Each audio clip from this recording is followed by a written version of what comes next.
Hey YouTube. Today I wanted to talk all about pumpkins, from the picking of pumpkins to the storing of pumpkins, and a little bit of my adventures on processing them and what you can do if you end up with pumpkins or any vegetable really that has gone bad. You don't have to throw the whole thing out. You can keep it. So I will show how I process pumpkins as well as store them in this video. So keep watching. So you can see where it's bad. You can easily see it. I'm just going to cut it right on out, get rid of it, and keep the rest. I'm also going to scoop out the seeds. I don't very much enjoy pumpkin seeds, these type.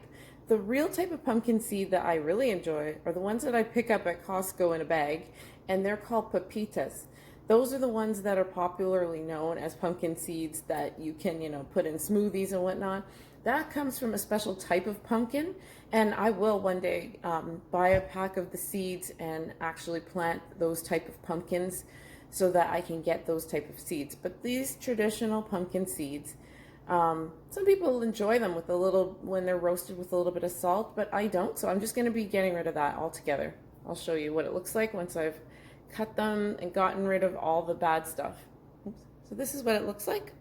Washed on the outside and scooped out on the inside. I cut away all the bad parts. Now I'm just going to put it like this, super easy. Put it in the oven.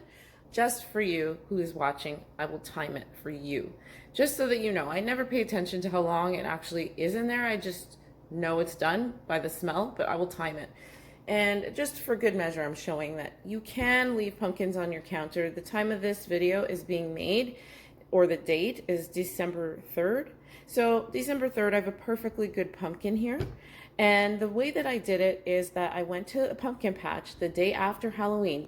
Pumpkins have many more uses than just being used for a pagan holiday.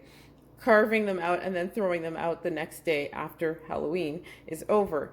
I don't do that. I actually just use pumpkins for cooking. This is called a cooking pie pumpkin. It's a pie pumpkin. And this pumpkin usually goes, I would say, for about $4 at the grocery store. And when there's a sale, it might go on for $2. Well, what I did was I went with my children to the pumpkin patch the day after Halloween, and these pumpkins were $1. So if you're anywhere near a pumpkin patch, you can always just Google it up. And in that time of year, you go, you'll be pleasantly happy and surprised to find pumpkins going for a fraction of the price. I'll let you know how many minutes it took, but it's going in the oven at 350 on the bottom rack. I put a parchment paper just in case, because it will leak. The waters will come out of that pumpkin and it will leak, and it just makes it so much easier. No mess with parchment paper at the bottom. So this is what the pumpkin looks like now that it's been baked in the oven. It took about 35 minutes to bake at 350 degrees Fahrenheit. This is what it looks like directly out of the oven, and this is what it looks like when you just gently push away. This is how I do it anyways, to separate the old skin, which isn't really something you want to eat, away from the flesh or the pulp. So I just use a spoon and push it and then scoop it all up. The pumpkin, once it's soft, it's really very soft. It's a lot like mashed potatoes, I would say. And it's so rich in vitamin A and vitamin C that it's actually very, very good for as facial mask. It's high in ALA. All these things working together help to make your skin brighter and more youthful, dissolving fine lines and wrinkles, and just overall is very good for your skin, nourishing for your skin. It helps to create this look I like to call luminosity. Pie pumpkin made approximately 1.5 cups of the puree.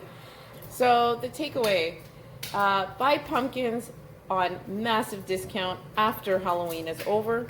And the other thing is the pumpkin puree is very low calorie when you compare it to some of the other foods that you would eat in a meal. And it is full of vitamins and minerals. The vitamin A and the other parts and the other minerals in here all work together, especially the vitamin A, to be very heart healthy. So we all know vitamin A is good for eyesight, but also it's very good for the immune system, and it's also very good for your heart and other organs, but particularly the heart. So this is a very underrated, power-packed vegetable, and you can keep it for a good amount of time in a cold place, like I said, or you can leave it on the counter like I showed you before here, and it will last for several months. Like I said, we bought it November 1st, and it's now December, and I've still got them on my counter, and I could bake them at my leisure, and when I'm ready, I could just make it into the puree. And if you want to keep it for even longer, you could put it in a baggie and put it in the freezer. It will last for months at a time.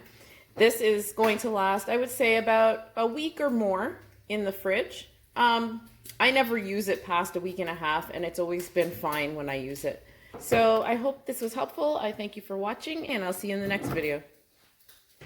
Side note, just wanted to show this cute thing that every time I refill my bowl of clementines, that it just makes it that much more enjoyable. That one of my daughters made this thing, and it's like I just stick it right here, and it's like there's this little bunny always trying to peek out.